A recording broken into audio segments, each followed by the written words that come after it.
नेहमी खाल्ला असेल मिरचीचा खरडा, आज बनवूयात मेथीचा खरडा।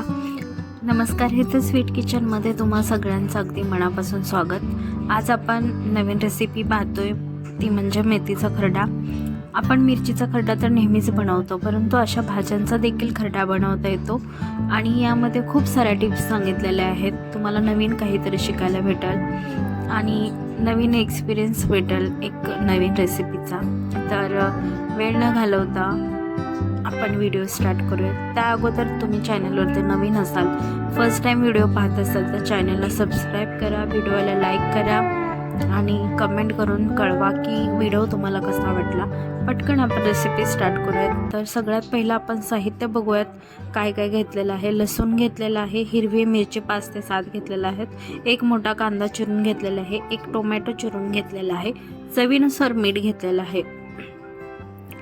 आता बघा, इथे मिरचीचे मी बारीक पातळ असे काप केलेले आहेत, मधून मिरची कापून मग त्याचे बारीक तुकडे केलेले आहेत। शेंगदाणे पण आपल्याला लागणार आहेत, तर शेंगदाणे मी अर्धी वाटी घेतलेले आहे। शेंगदाणे पहिल्यांदा भाजून मग ते वाटायचे आहेत ताबडतोबड।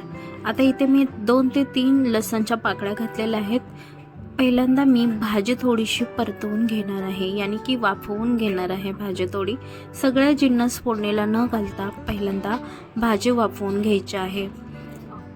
याचं काय तर म्हणजे आपण खरडा बनवतोय, तर त्यामध्ये आपल्याला जे कांदा, लसूण, टोमॅटो आहे या जिन्नस जास्त दिसल्या पाहिजेत। त्यासाठी आपल्याला एकदम फोडणीला न घालता भाजी पहिल्यांदा परतवून घ्यायची आहे। जर आपण एकदम फोडणीला सगळं साहित्य घालतो तेव्हा भाजी जास्त दिसते आणि ते कांदा टोमॅटो गाळ होताना दिसतं। यासाठी आपल्याला ही प्रोसेस करायची आहे।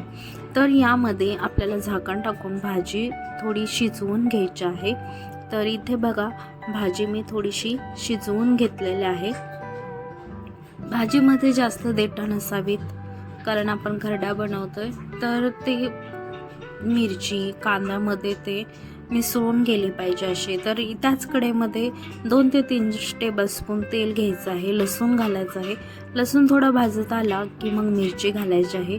मिरचीचे बारीक पातळ काप केल्यामुळे भाजीला मिरच्या कमी लागतात आणि कमी मिरच्या टाकल्या तरी भाजी तिखट होते।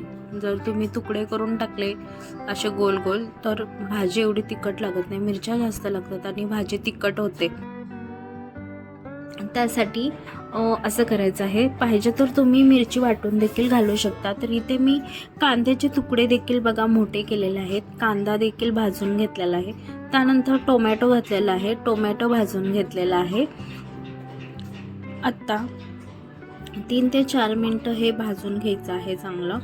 तर बघा, कांद्याचा कलर देखील चेंज झालेला आहे आणि आता शेंगदाणे घालायचे आहेत। आबडधोबड शेंगदाणे वाटायचे आहेत, जास्त बारीक वाटायचे नाही आहेत आणि शेंगदाणे कडक होईपर्यंत तेलामध्ये भाजून घ्यायचे आहेत आणि नंतर शिजवून घेतलेली भाजी यामध्ये घालायची आहे। एकदम फोडणी जर भाजीला तुम्ही घालचाल, कांदा टोमॅटो लसूण घातल्याच्या नंतर त्याच्यासोबतच भाजी वाफवून न घेता घालता, तर भाजीचा बघा रंग थोडासा चेंज झाल्यासारखा दिसतो, थोडा पिवळट असा कलर दिसतो आणि अशी तुम्ही भाजी बनवाल तर जशीच्या तशी हिरवीगार भाजी तुम्हाला दिसेल। तर ही बघा 4 ते 5 मिनटं परतवून घ्यायची आहे। भाजी नंतर शिजवून घेण्याची गरज नाही आहे, कारण आपण पहिल्यांदाच ती शिजवून घेतलेली आहे। मीठ घालायचं आहे चवीनुसार। परत भाजी चांगली परतवून घ्यायची आहे, कारण या सगळ्या जिन्नसचा अंश त्या भाजीला लागला पाहिजे, म्हणून 3 ते 4 मिनटं भाजी परत परतवून घ्यायची आहे। आणि ही रेडी झालेला आहे आपला मेथीचा खरडा। कशी वाटली तुम्हाला ही रेसिपी नक्की कमेंट करून कळवा। चॅनेलवरती नवीन असाल तर सबस्क्राईब करा। आणि ही भाजी आता खाण्यासाठी रेडी आहे, तर तुम्ही ही भाजी चपातीसोबत खाऊ शकता, भाकरीसोबत खाऊ शकता। 2 ते 3 दिवस आरामात हा खरडा टिकतो आणि अशाच नवीन रेसिपी तुम्हाला आमच्या चॅनेलवरती पाहायला भेटतील।